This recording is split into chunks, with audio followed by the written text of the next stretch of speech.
Welcome everybody to Volatility Trading Strategies. So today's video is going to be a very unpopular one with a certain segment of the population.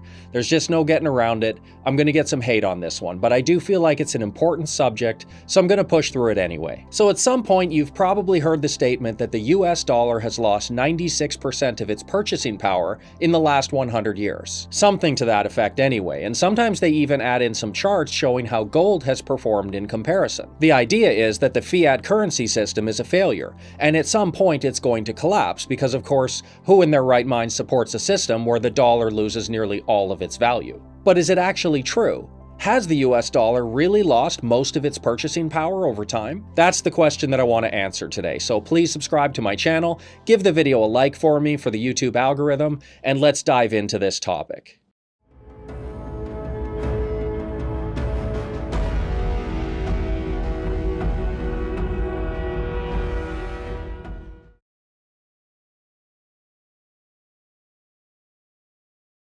So everybody knows what inflation is, right? Essentially, as time goes by, it costs more and more money to buy the same goods. So as an example, when I was growing up, I remember it fondly. $2 Tuesdays. Every Tuesday, you could go to the theater and watch the latest movies for just $2 a ticket. And not the old second-round movies. We're talking about the new releases. And for a few bucks more, you could get a combo meal with popcorn and a Coke. All in, $5 for a night out at the movies. But now when we go to the movies, it's nearly $15 a ticket, and at least $10 to $15 more if you want to get a snack. What gives?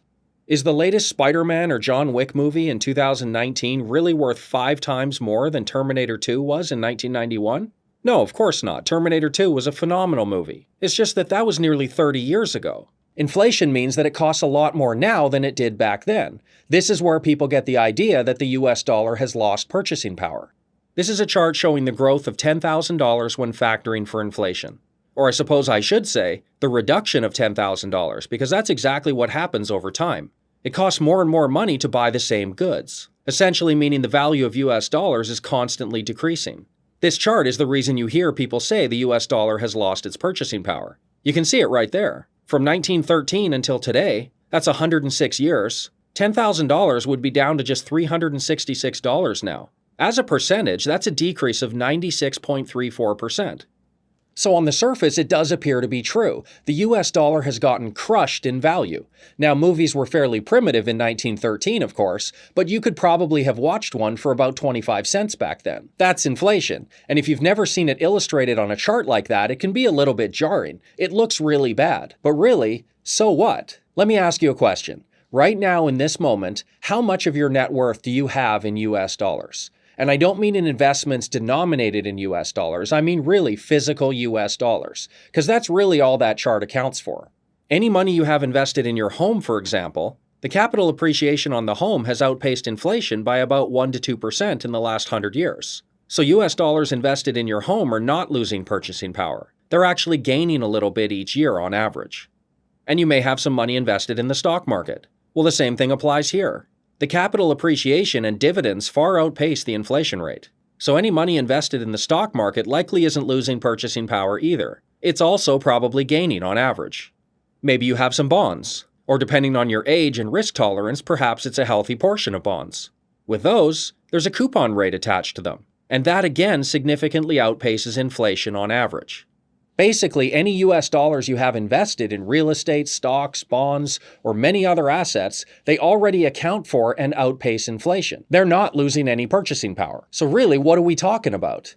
Well, this. Actual physical dollars. Sorry I don't have any US dollars right now. I'm in Taiwan, so these weird-looking Taiwanese bills will have to do. But if you hold a significant amount of physical US dollars, maybe you just stuck a stack of them under your mattress for 100 years, you'd have a big problem. 100 years from now, a $20 bill is still going to be worth $20. Of course, the number on it won't change. But $20 probably won't even buy a Starbucks coffee in the year 2119. So that's really what people are saying when they talk about that 96% number. Holding physical dollars is going to be a problem. But practically speaking, in the real world, all of this is completely irrelevant because US dollars invested in pretty much any long-term investment isn't going to be losing purchasing power. Here's the same chart showing the decline of $10,000 starting on January 1st, 1947. That's 72 years ago. And it's down 92% in that time frame. Really ugly losses. But here's where that same $10,000 would be, inflation adjusted, if invested in a rolling 3-month Treasury bill. Quite a difference, right? Instead of being down 92%, it would be up 57%. And 3-month T-bills are just about the lowest, most basic rate of return out there. But in the last 72 years, it's been more than enough to negate and actually significantly outpace the negative effects of inflation. Even just parked in a garden variety savings account, the $10,000 would have held its value and probably appreciated a small amount. And that's the problem with this US dollar losing 96% of its purchasing power argument. It's intentionally missing a very important piece of the equation. We wouldn't talk about stock market returns while ignoring dividends, would we? We wouldn't talk about bond returns while ignoring the coupon rate. That would be totally disingenuous. Any meaningful comparison has to include all the variables. And I personally don't know anybody who has their net worth in physical US dollars stuffed under their mattress. If you do that, please put it in a duffel bag and go take it to the bank and deposit it in some interest-bearing account. Even getting money market savings account level of interest, it should be enough to offset inflation and you won't be losing purchasing power. Now, obviously, there are ways to potentially get a far better rate of return and substantially increase your wealth. Shameless plug, but check out my website if you want to actually start investing more effectively. But at the very least, get some interest on your money and the problem is mainly solved. So why do people continue to repeat this 96% number even though it doesn't apply to anybody in the real world? Well, typically it's coming from people who are conveniently trying to sell you on the benefits of something else. Let's say gold or Bitcoin.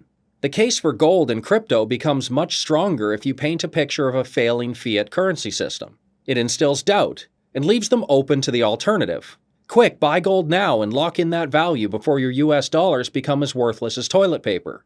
Now, I'm not saying gold or crypto are bad investments. That's another debate entirely and not my point at all today. And if you do invest in them, I really do hope you do very well. I'm simply saying that the case for any investment should be based on all the information, taking into account all the variables, without distorting the truth and without pulling on people's emotional strings. So here's the bottom line. Money invested in a shoebox actually has lost 96% of its purchasing power in the last 100 years. And beyond that, it will probably continue to do so. So if this does apply to you, please fix that situation. However, money invested in even the lowest bearing interest rate account available hasn't lost purchasing power over that time period. In fact, it's gained some. And I don't know about you, but I have just a tiny percentage of my money in physical cash, literally just enough for a few weeks of expenses. Everything else is getting some type of rate of return. Here's a very basic rebuttal of some of the potentially disingenuous charts you've seen people post online.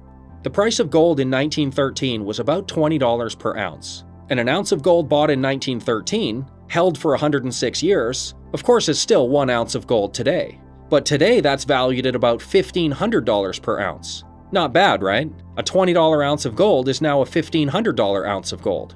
And of course, if a person put that same $20 bill in a shoebox instead of buying the ounce of gold with it, 106 years later, you can't even go to a movie with that $20.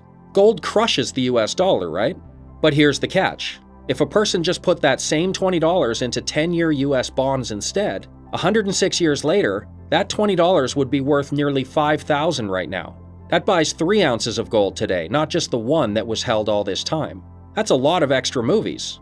And just in case you're wondering, that same $20 invested in the S&P 500 in 1913, held for 106 years, would now be worth nearly $500,000.